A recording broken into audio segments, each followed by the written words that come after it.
Queridos, eu costumo gravar antes da audiência, após a audiência, antes do tribunal do júri, depois do tribunal. Desta vez, falar diretamente com vocês, eu preferi pensar, refletir, não falar no calor da emoção. Vamos lá, as pessoas me perguntam, eu tenho clientes conhecidos que não estão envolvidos numa situação de tribunal do júri, por exemplo, que é o que nós fizemos, eu e mais 3 advogados, na segunda-feira, dia 3 de setembro. Mas a questão aqui é a seguinte: eu tenho amigos e interessados que gostam desse tipo de conteúdo e falam: André, continua, grava, fala para mim, eu gosto de saber os detalhes. Resumindo, eu não quero falar sobre o caso específico, eu vou estar falando sobre as teses, sobre o que aconteceu, sobre as possibilidades. Então vamos lá. Era um crime de homicídio qualificado pelo motivo fútil e a defesa, réu confesso, a defesa estudou muito o processo, o laudo era um laudo complicado, que assustava muito, que seria prejudicial para a defesa. Então decidimos usar logo de cara esse laudo, para chocar logo antes que a acusação usasse contra a nossa sustentação. Então de cara já, de uma forma disruptiva, para quebrar o gelo, mostramos logo os laudos para os jurados. Sabe por quê? Porque aí você está jogando limpo, está sendo transparente, não está escondendo a verdade, está pedindo uma pena justa para o seu cliente. Então a questão é, o cliente queria e acreditava muito que estava em legítima defesa, porque quem partiu, isso ficou bem configurado no processo, para a agressão. Olha como isso é interessante, porque isso pode fazer parte da sua vida, do seu dia a dia. Quem partiu para a agressão foi a vítima. O nosso cliente se defendeu, só que ele usou um meio que não cabia, a defesa achou que não caberia um excesso culposo, mas para o réu ele estava em legítima defesa, e foi a tese, a sua autodefesa foi essa, sustentando a legítima defesa. Nós, como defesa, decidimos sustentar o privilégio, e o privilégio ele tem 3 modalidades, 3 formas de serem sustentadas. Pode ser em conjunto ou separadamente, geralmente é feito de uma forma separada. A questão é do motivo fútil. Na nossa defesa, nós fomos pelo caminho, no privilégio, da violenta emoção, diante da injusta provocação da vítima. Então nós tínhamos que provar a questão da violenta emoção. Só que, como eu disse, é um processo bem complicado, e eu confesso que eu orei muito antes de decidir atender esse cliente, antes de pegar esse processo, porque como advogados privados que somos, podemos e temos essa opção. Não somos obrigados a atender e pegar todos os casos. Nós podemos fazer um filtro, nós temos um poder de decisão, diferentemente da Defensoria Pública, que eles vão ter que atender todos os casos. No início da minha carreira, eu também atendia todos os casos que apareciam para mim. Hoje eu faço um filtro. E eu me preparei, embora tinha um processo mais tranquilo, que eu poderia fazer e atender e fechar um acordo, um contrato, a procuração, eu quis atender esse réu. As respostas da minha oração é que eu deveria atendê-lo. Eu entendi por quê, conversando com ele depois. Mas o ponto aqui é, foi uma disputa acirrada na sustentação. Fizemos uma dinâmica sobre algo que é um copo d'água, que aos poucos vai enchendo até que a pessoa explode. Isso justifica a violenta emoção, porque a violenta emoção, a pessoa fica cega, ela perde a noção. Até na sustentação, parte que eu postei, eu falo sobre essa violenta emoção. 2 situações da minha vida, eu percebi, eu estava sob o domínio da violenta emoção, por uma injusta provocação. 2 situações. E por Deus, não aconteceu uma desgraça pior. Essa palavra é muito feia, eu não gosto dela, é muito negativa, mas não aconteceu não fui parar no banco dos réus, não chegou ao ponto de cometer um crime. Essa é uma nuance superficial, porque eu não estou falando de mim, mas é algo que acontece muito. Você vê muito isso no trânsito, é muito comum. A pessoa, uma fechada, um xingamento, a pessoa perde a cabeça. No Rio de Janeiro, antigamente, muitas pessoas morriam por esse rompante, essa cegueira. Então a nossa tese foi tentar demonstrar para os jurados essa possibilidade, essa situação que geraria um privilégio que acabaria tirando a qualificadora motivo fútil. A questão do motivo fútil é uma situação muito delicada, porque, por exemplo, você passou no calçadão cheio, esbarrou em alguém, isso te incomodou, você foi lá e matou a pessoa, isso é um motivo fútil. A pessoa te xingou, você foi lá e matou, é um motivo fútil, entendeu? Mas o caso do nosso cliente, eu fui conversar na comunidade, muitas pessoas disseram que ele foi provocado desde criança. Não é o que a acusação fala. A acusação falou que havia uma reciprocidade nas agressões desde criança entre os dois. Olha como a coisa vai... E pegamos o processo para fazer o júri, a sustentação, não atuamos desde o início. Seria diferente, daríamos para ter produzido muito mais provas, porque por mais que o defensor público seja muito capaz, eles estão abarrotados de trabalho, né? A defensoria tem filas quilométricas. Em outras palavras, dentro do tempo, das limitações que tínhamos, conseguimos depoimentos incríveis. Agora eu lhe pergunto, uma área de risco, uma comunidade, alguém quis se envolver? Não.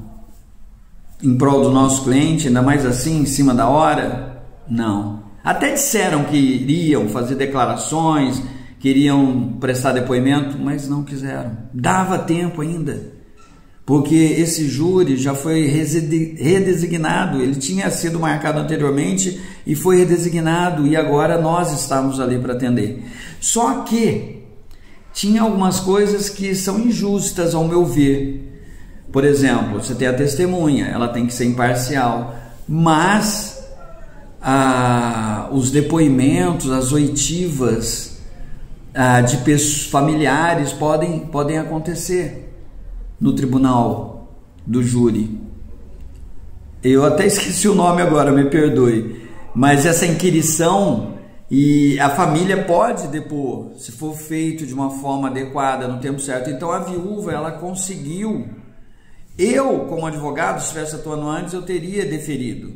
Mas ela também se valeu de uma prova, de uma ação de tutela antecipada. Então já fica mais difícil você tirar essa pessoa do processo. E ela correu muito atrás para que ela pudesse fazer o depoimento dela e falar a verdade com a qual ela acredita. E não estou aqui para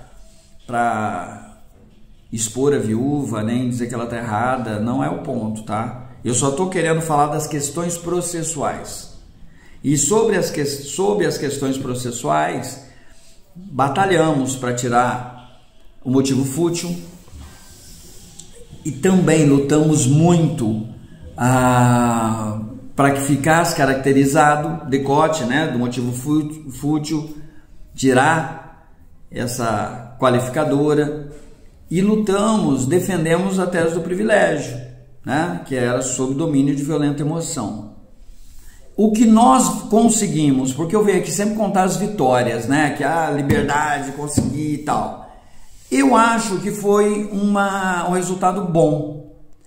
Olha, réu, confesso, não tinha como questionar os laudos, a confissão, tudo. Então, autoria, materialidade estavam configuradas claramente. Então o que você tem que fazer? Dirimir os estragos, minimizar a pena, minimizar a condenação. Demos um apoio, demos dicas, coisas que ele pode fazer agora também. Depois ele já sabia que ia ser condenado, isso é fato, tá? Você tem que ser transparente com o seu cliente. Eu nunca prometo uma coisa que eu não posso cumprir, porque seria leviano da minha parte, seria mentiroso, só para fechar contrato. Eu não faço isso. Quem me conhece, vê meus vídeos, eu nunca prometo resultado.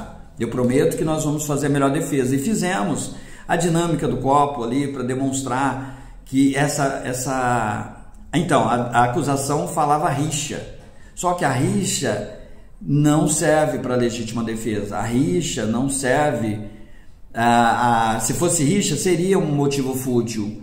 Para defesa foi a injusta provocação, foi a violenta emoção,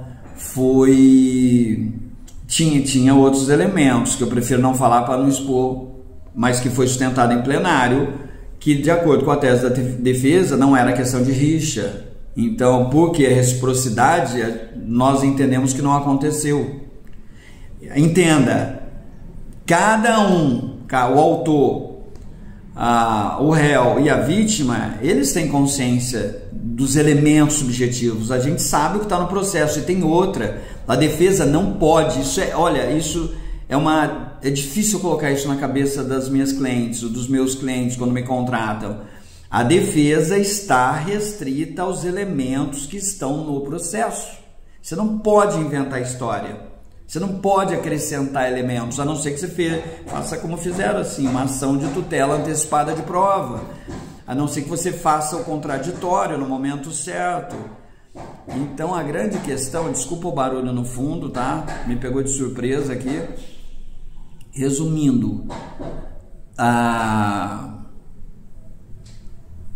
contraditório que eu estava falando, a rixa, então, enfim, que a gente não pode fugir dos elementos do processo, nem a defesa, nem a promotoria e nem o juiz. Então não dá para eu falar com uma pessoa que confessou, uma pessoa que foi pega, que tinha testemunhas lá, que viu fatos. Não dá para você falar uma negativa de autoria, não foi ele, não dá. E isso serve para outros processos também, como tráfico de drogas. Necessariamente você não precisa estar com a droga para responder pelo crime de tráfico de drogas.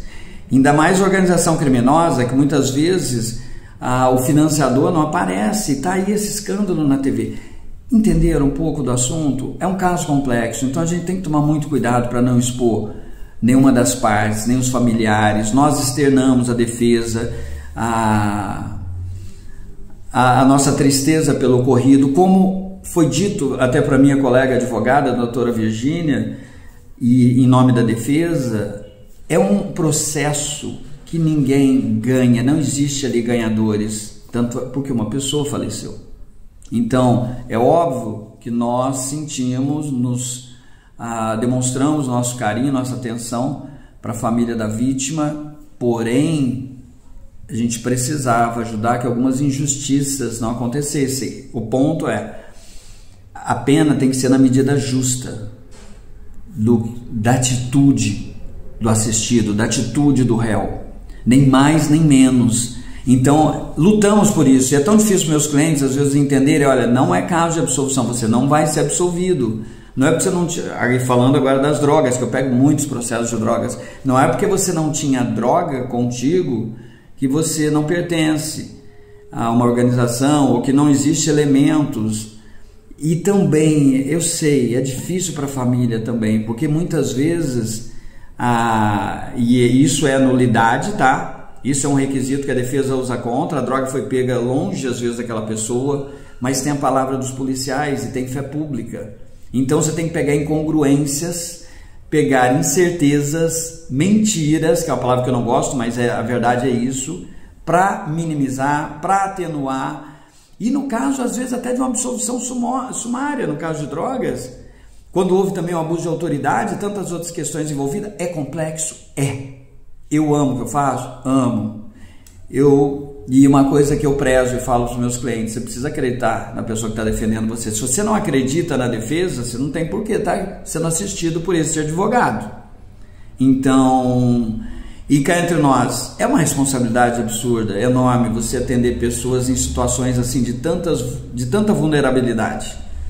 Mas é isso, é um trabalho que eu decidi, que eu escolhi e que eu faço. Eu durmo, eu acordo, eu sonho e procuro fazer o meu melhor. O vídeo está longo, vou parando por aqui, espero que eu tenha ajudado um pouco com esse conhecimento pequeno, mas é isso.